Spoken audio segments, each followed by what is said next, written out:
So this real estate market in Cincinnati right now is still shifting and causing some confusion with both buyers and sellers. Sellers feel like they're in the big sellers market and they control the transaction. Buyers, on the other hand, feel like they are in a big buyers market and they control the deals. I can't take it anymore! When in actuality, the market is kind of in a weird, funky place. It's trying to get itself back to a more balanced market for both buyers and sellers, but it's not quite there yet, but it's trying, which is a great thing. It's what we need for a healthy, balanced market. That way it's good for both buyers and sellers. But buyers and sellers are making some big mistakes during this transition. Let's talk about how to avoid some of these big mistakes right now.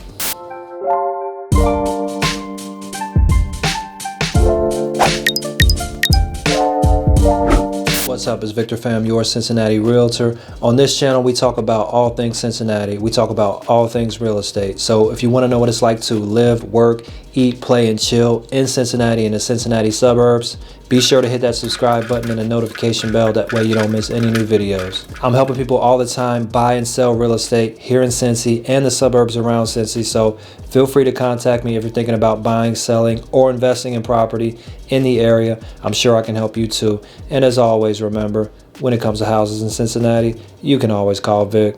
Okay, let's start with seller mistakes. I think because it was such a crazy seller's market for so long post-COVID, that sellers really are still in the mind frame that it's still that way and they can pretty much get whatever they want.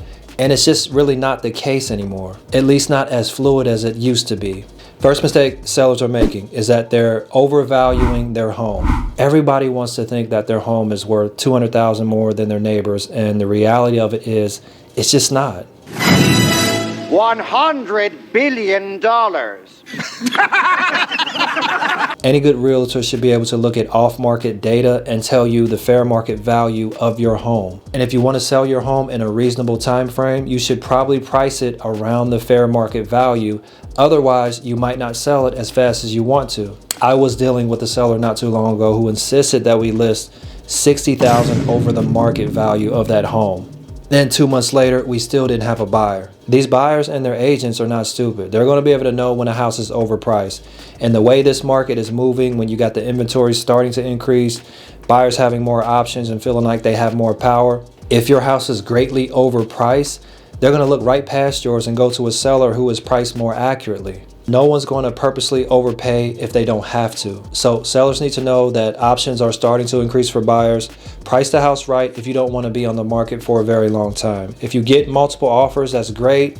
If you're overpriced, you might not get any offers. Seller mistake number 2, they aren't being flexible with their showings. It's important that sellers understand that the goal is to get the best possible buyer to see your home when it's convenient for them. I can recall a couple times recently when the sellers would not show a house during the week at all and only on weekends within a very small window. And I had a really good buyer for them, but the buyers wanted to move very fast and they wanted to look during the week. And in the end, they ended up buying something pretty close to that neighborhood. I get everybody has a schedule, but if you're deciding to sell your house, you got to open up your flexibility, because a lot of times some of these buyers are ready to go and they are in and out of the market very quickly. And usually the determined buyers are really good buyers and the ones that are willing to make really good offers. So open your flexibility so you can expose the home to the most and best potential buyers. Seller mistake number 3, refusing any concessions or repairs. When you get a buyer that might be a first-time buyer, a lot of times they don't have a lot of funds, so they may ask for concessions,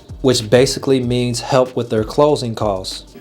Throw me a frickin' bone here. There's little spots on our contracts here in Ohio that the buyer can ask for whatever amount of closing costs they think will help them complete the transaction. If you get a buyer that makes a good offer and they ask for some help with closing costs, and that's the best or maybe even the only offer that you have at the moment, you might want to consider it. Or at the very least, negotiate it if you feel they're asking for too much. Same thing with repairs. A buyer might pay to have an inspection done, and then we find that there are some significant repairs that are needed.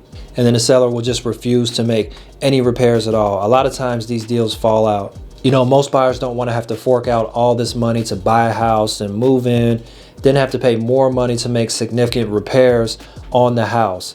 Kind of makes the whole experience a drag. I've seen sellers lose really good buyers being arrogant with their home, thinking that the buyer should just go with whatever they say, and the buyer actually needs the help to close, so the deal just doesn't happen. So sellers, just don't be arrogant, especially if you don't have a lot of activity on the home. If you get someone that likes the house and makes a decent offer that might include some concessions or asking help for repairs, consider finding a middle ground with them, because you might not get another offer as good as theirs if you have to cancel the contract and go back on the market again. Mistake number 4 sellers are making is that they don't understand the consequences of terminating a contract. So if you get into the contract and you decide to cancel for, let's say the reason is the buyer found some items during inspection and you as a seller don't want to fix them, so you cancel. Well, cool. Now you have to put the house back on the market because you need to sell it.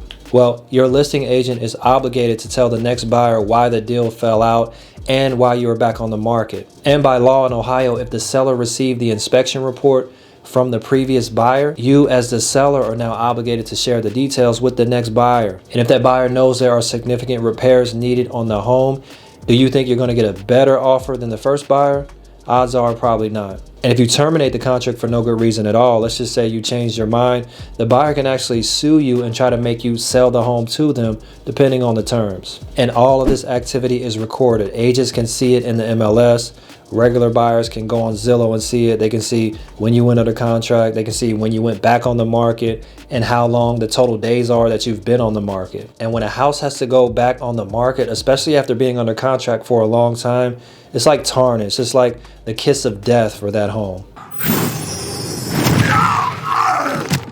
When buyers see something like that, where the house has been under contract for a month and then goes back on the market, it's like stigmatized. The buyers automatically assume that something is wrong with it. So sellers, just know that there are some consequences that do exist for backing out of a contract, and make sure your realtor explains all that stuff to you. All right, what about buyers? What are some of the common mistakes for buyers right now? Well, the first one for buyers, I think, is they're afraid to make a decent deposit. Now in Ohio, we have something called an earnest money deposit, which basically shows the seller you're serious about the purchase. In this market, I always recommend a minimum of $1,000 earnest money, unless we feel like there might be more than one offer to compete with. Maybe the house is in a good school district where it's more competitive. Then I may suggest my buyer go up to $2,000, $3,000, maybe even $4,000 on a deposit, sometimes higher. The reason is because if you have another buyer to compete with, that deposit amount many times has been the difference between us winning or losing the offer. Especially when you might not want to offer more on the actual purchase price,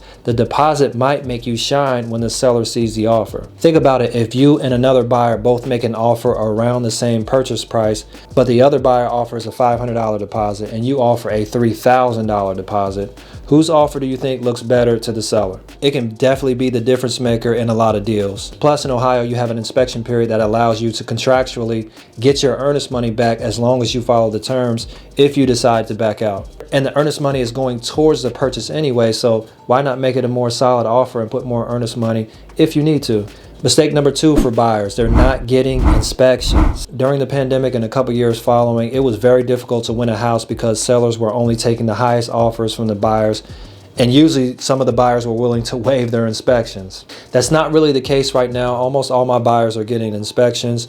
Most of the sellers are allowing inspections because they know that the inventory is increasing for buyers and they have more options now.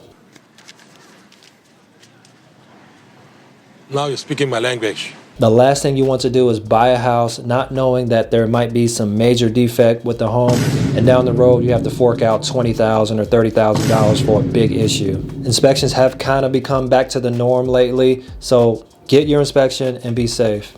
Mistake number 3, buyers are not asking for repairs. So after you get the inspection, if you see some items that are big or things that you might be uncomfortable with, ask for the repairs. You never know until you ask. If you're under contract and you made a good offer and there are some defects, it's not going to hurt you to ask them to fix them. If you know there's a big defect and you're willing to go on with the purchase, then that's your repair to make once you close on the home. A lot of times buyers are forking out a lot of money to close, so don't be afraid to ask for repairs. You don't want to make it worse on yourself down the road. Mistake number 4 that buyers are making, they aren't understanding the consequences of backing out of a contract. Just like sellers have consequences for terminating a contract, so do buyers. The biggest one is losing your earnest money. If you back out of the inspection period and you don't have a legitimate reason for doing so, you could lose your earnest money deposit. If you back out during or before the inspection window, usually you're entitled to get that earnest money back. In the state of Ohio, we actually have a law about earnest money where both the seller and buyer have to agree on how the earnest money is released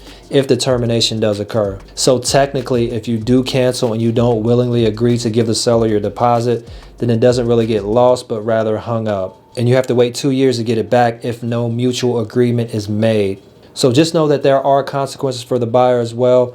Make sure to discuss that with your realtor and understand them before you make your offer. So whether you're on the buying or selling side, consider these tips to help make your transaction here in Cincinnati as smooth as possible.